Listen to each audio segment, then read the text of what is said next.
श्री दुर्गा सप्तशती हिंदू धर्म का सर्वमान्य ग्रंथ है।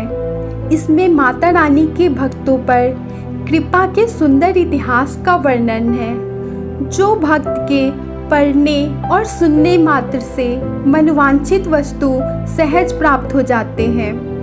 भगवती की आराधना से मनुष्यों के घर में सुख, शांति, समृद्धि की प्राप्ति होती है। इति श्री दुर्गाय नमः चतुर्थ अध्याय। इसमें इंद्र आदि देवताओं द्वारा देवी की स्तुति का वर्णन है। सिद्धि की इच्छा रखने वाले पुरुष जिनकी सेवा करते हैं तथा देवता जिन्हें सब ओर से घेरे रहते हैं, उन जया नाम वाली देवी दुर्गा का ध्यान करें। उनके श्री अंगों की आभा काले मेघ के समान श्याम है। वे अपने कटाक्षों से शत्रु समूह को भय प्रदान करती हैं। उनके मस्तक पर आबद्ध चंद्रमा की रेखा शोभा पाती है। वे अपने हाथों में शंख, चक्र, कृपाण और त्रिशूल धारण करती हैं। उनके 3 नेत्र हैं। वे सिंह के कंधे पर चढ़ी हुई हैं और अपने तेज से तीनों लोकों को परिपूर्ण कर रही हैं। ऋषि कहते हैं, अत्यंत पराक्रमी दुरात्मा महिषासुर तथा उसकी दैत्य सेना के देवी के हाथ से मारे जाने पर इंद्र आदि देवता प्रणाम के लिए गर्दन तथा कंधे झुकाकर उन भगवती दुर्गा का उत्तम वचनों द्वारा स्तवन करने लगे। उस समय उनके सुंदर अंगों में अत्यंत हर्ष के कारण रोमांच हो आया था। देवता बोले, संपूर्ण देवताओं की शक्ति का समुदाय ही जिनका स्वरूप है तथा जिन देवी ने अपनी शक्ति से संपूर्ण जगत को व्याप्त कर रखा है, समस्त देवताओं और महर्षियों की पूजनीय उन जगदम्बा को हम भक्ति पूर्वक नमस्कार करते हैं। वे हम लोगों का कल्याण करें। जिनके अनुपम प्रभाव और बल का वर्णन करने में भगवान शेषनाग, ब्रह्मा जी तथा महादेव जी भी समर्थ नहीं है, वे भगवती चंडिका संपूर्ण जगत का पालन एवं अशुभ का नाश करने का विचार करें। जो पुण्यात्माओं के घरों में स्वयं ही लक्ष्मी रूप से, पापियों के यहाँ दरिद्रता रूप से, शुद्ध अंतःकरण वाले पुरुषों के यहाँ हृदय में बुद्धि रूप से, सत्पुरुषों के श्रद्धा रूप से तथा कुलीन मनुष्य में लज्जा रूप से निवास करती हैं, उन दुर्गा को हम नमस्कार करते हैं। हे देवी, आप संपूर्ण विश्व का पालन कीजिए। आपके इस अचित्य रूप का, असुरों का नाश करने वाली भारी पराक्रम का तथा समस्त देवताओं और दैत्यों के समक्ष युद्ध में प्रकट किए हुए आपके अद्वितीय चरित्रों का हम किस प्रकार वर्णन करें। आप संपूर्ण जगत की उत्पत्ति में कारण हैं। आप में सत्वगुण, रजोगुण और तमोगुण ये तीनों गुण मौजूद है, तो भी दोषों के साथ आपका संसर्ग नहीं जान पड़ता। भगवान विष्णु और महादेव जी आदि देवता भी आपका पार नहीं कर पाते। आप ही सबका आश्रय है। यह समस्त जगत आपका अंशभूत है, क्योंकि आप सबकी आदिभूत, अव्यक्ता, परा प्रकृति तथा मोक्ष का कारण है।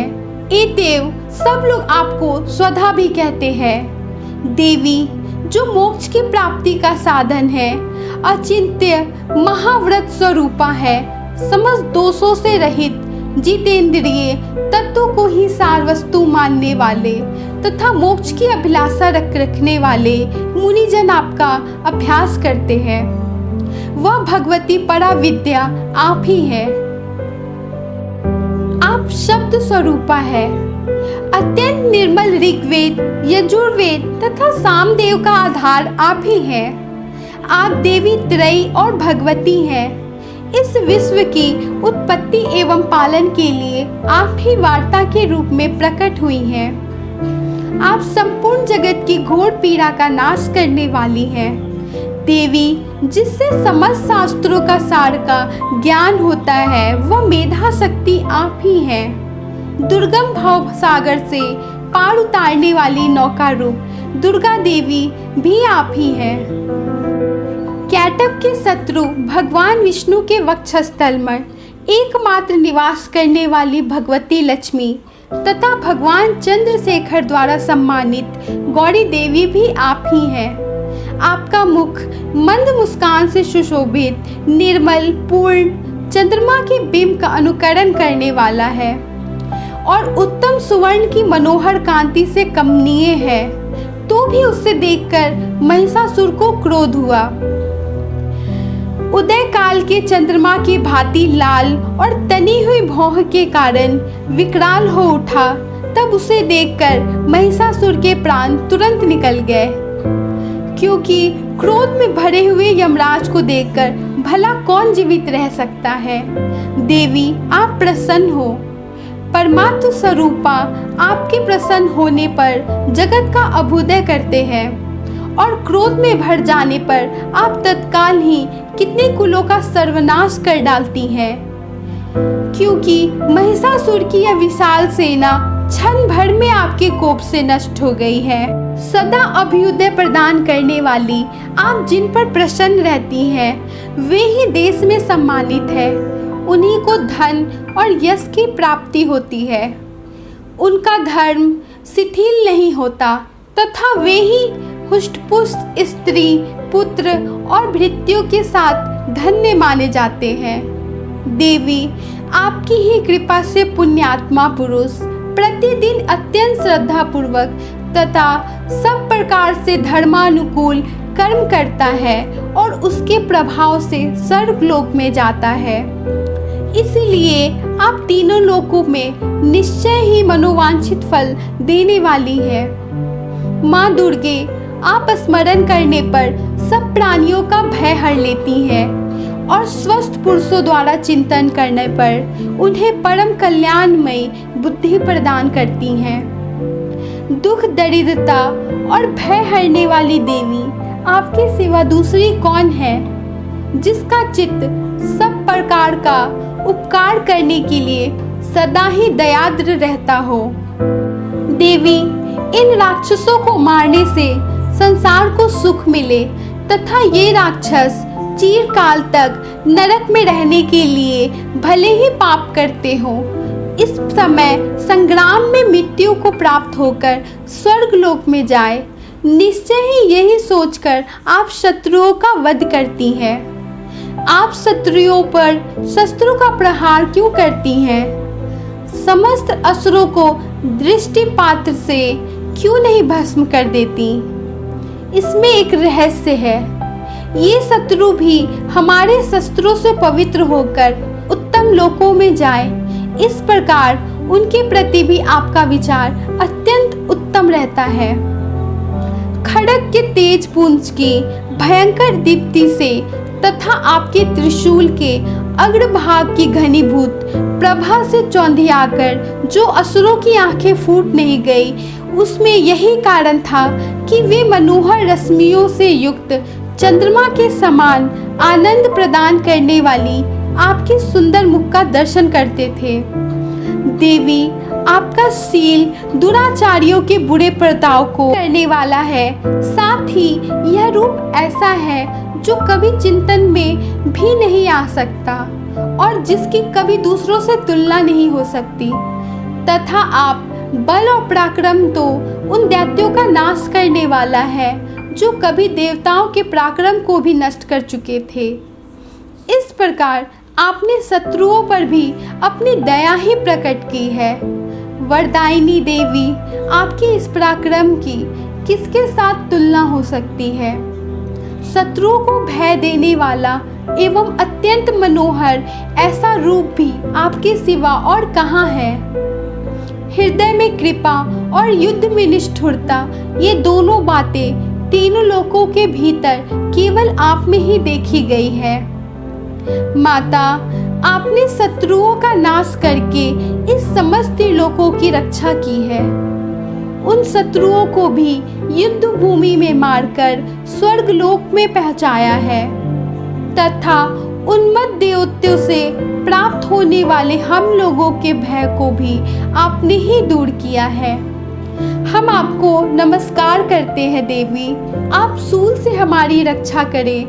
अंबिके, आप खड्ग से हमारी रक्षा करें तथा घंटा की ध्वनि और धनुष की टंकार से भी हम लोगों की रक्षा करें। चंडिके, पूर्व, पश्चिम और दक्षिण दिशा से हमारी रक्षा करें। ईश्वरीय, अपने त्रिशूल को घुमाकर आप उत्तर दिशा में भी हमारी रक्षा करें।